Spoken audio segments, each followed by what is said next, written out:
জন্য মদ্যের তবাইটা খুবই খুবই গুরুত্বপূর্ণ। তাই অবশ্যই একটু ধৈর্য ধারণ করে ভিডিওটি দেখে নেন, অবশ্যই আপনি শিখতে পারবেন। আর ভুল পড়বেন না, ভুল না পড়ে আপনি নিজের পড়াকে সংশোধন করুন। আমরা আছি সবসময় আপনাকে আমাদের সময়কে উৎসর্গ করে দিয়ে কোরআন শেখানোর জন্য।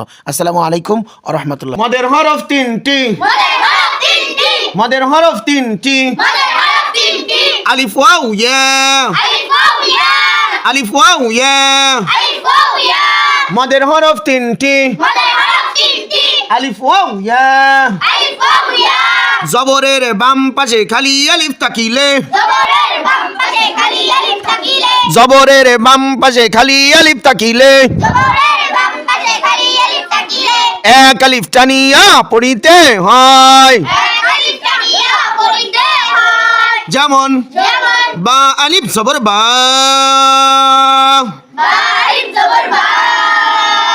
জেরের বাম পাশে যজমালা ইয়া থাকিলে,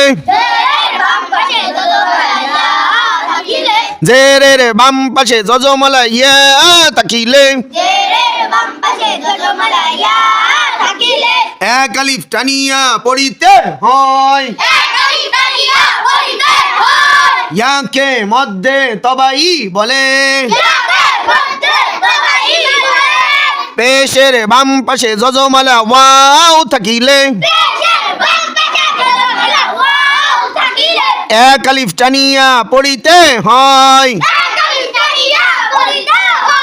ইয়াকে মধ্যে তবাই বলে। মদের হরফ কয়টি, মদের হরফ কয়টি, আলিফ ওয়াও ইয়া, আলিফ ওয়াও ইয়া। মদের হরফ কয়টি, মদের হরফ কয়টি, কি কি, আলিফ ওয়াও ইয়া। মদের হরফ কয়টি, মদের হরফ তিনটি, কি কি, আলিফ ওয়াও ইয়া। মদের হরফ কয়টি, মদের হরফ তিনটি, আলিফ ওয়াও ইয়া। আলিফ ওয়াও ইয়া। মদের হরফ কয়টি, মদের হরফ তিনটি, কি কি, আলিফ ওয়াও ইয়া। মাশাআল্লাহ। প্রিয় দর্শক, আপনারা দেখতে পাচ্ছেন মদের হরফ তিনটি, আলিফ ওয়াও ইয়া। এখন এই মদের হরফ না জানার কারণে অনেকেই কোরআনকে ভুল পড়ে, অনেকেই কোরআনকে ভুল পড়ে।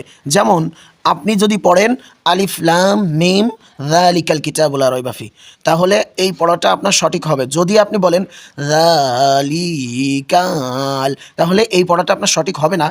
যদি আপনি এই মদের হরফগুলো জানেন তাহলে এই পড়াগুলো আপনার সঠিক হবে। যেমন যালিকাল কিতাবু লা রাইবা ফি, এই যে বুলা, এই যে দেখেন বা পেশ বু, লাম আলিফ জবর লা, লাম আলিফ জবর লা, এই যে বুলা, এই যে লাম আলিফ জবর লা, জবরের বাম পাশে কি আসছে, খালি আলিফ, জবরের বাম পাশে খালি আলিফ। এই যে খালি আলিফ, এটা কি মধ্যে তবাই, মধ্যে তবাই, মধ্যে। এই মদের হরফগুলো না জানার কারণে আজকে আমরা ভুল পড়তেছি, আজকে কি ভুল করতেছি। তো প্রিয় দর্শক, ভিডিওটি অবশ্যই মনোযোগ সহকারে দেখবেন, একটুও না টেনে স্কিপ না করে ভিডিওটি মনোযোগ সহকারে দেখলে অবশ্যই পারবেন। আপনার মূলত মুখস্থ করতে হবে মদের হরফ। কি মুখস্থ করতে হবে? মদের হরফ। মদের হরফ কয়টি? এই মদের হরফ তিনটি মুখস্থ করতে হবে। এবার আলিফ কখন টানতে হয়? জবরের বাম পাশে খালি আলিফ হইলে আলিফ টানতে হয়। ওয়াও কখন টানতে হয়? পেশের বাম পাশে যজমালা ওয়াও টানতে হয়। যখন পেশের বাম পাশে যজমালা ওয়াও থাকে তখন ওয়াওকে টানতে হয়। এবার ইয়া কখন টানতে হয়? জেরের বাম পাশে, এই যে জেরের বাম পাশে যজমালা ইয়া যখন আসে তখন ইয়াকে টানতে হয়। তাহলে আমরা এটা সুরে সুরে সুন্দর করে পড়াইছি। যেমন জবরের বাম পাশে খালি আলিফ থাকলে এক আলিফ টানিয়ে পড়তে হয়, এটা সুরে সুরে পড়াইছি। অবশ্যই এই সুরে সুরে যে পড়াটা, এটা কৌশলের সাথে আপনি মুখস্থ করবেন। যদি মুখস্থ করতে পারেন তাহলে আপনি পড়ার সময় যখন প্র্যাকটিক্যালে আপনার এরকম বা আলিফ জবর বা বাঁধবে বুঝতে পারবেন। জেরের বাম পাশে যজমালা ইয়া বাঁধবে তখন আপনি বুঝতে পারবেন যে এখানে টান হবে। পেশের বাম পাশে যজমালা ওয়াও আসবে তখন আপনি বুঝতে পারবেন যে এখানে টান হবে। এই জন্য মধ্যে তবাইটা খুবই খুবই গুরুত্বপূর্ণ। তাই অবশ্যই একটু ধৈর্য ধারণ করে ভিডিওটি দেখে নেন, অবশ্যই আপনি শিখতে পারবেন। আর ভুল পড়বেন না, ভুল না পড়ে আপনি নিজের পড়াকে সংশোধন করুন। আমরা আছি সবসময় আপনাকে আমাদের সময়কে উৎসর্গ করে দিয়ে কোরআন শেখানোর জন্য। আসসালামু আলাইকুম ওয়া রাহমাতুল্লাহ। সবাই ভালো থাকবেন।